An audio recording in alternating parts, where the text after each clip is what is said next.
Di sini ada Abun.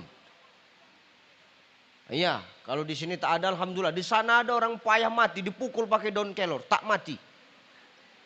Dipukul pakai daun pintu baru mati kawan itu. Jangan kan yang setengah mati, yang hidup pun dihantam daun pintu mati Ustaz. Nah begitulah kira-kira. Kenapa dia matinya payah Ustaz? Satu, dia durhaka kepada emak ayah dia. Payah orang mati begini nih Pak. Durhakalah kau sama emak ayah kau. Yang kedua, apa penyebab dia payah mati? Dia zolim kepada guru-gurunya. Dia zolim kepada ustadznya. Dia zolim kepada muallimnya, kepada abuyanya, kepada guru-gurunya. Zolim dia. Payah orang mati begini. Siapa dia Ustadz? Ada di sini, ada. Siapa dia Ustadz?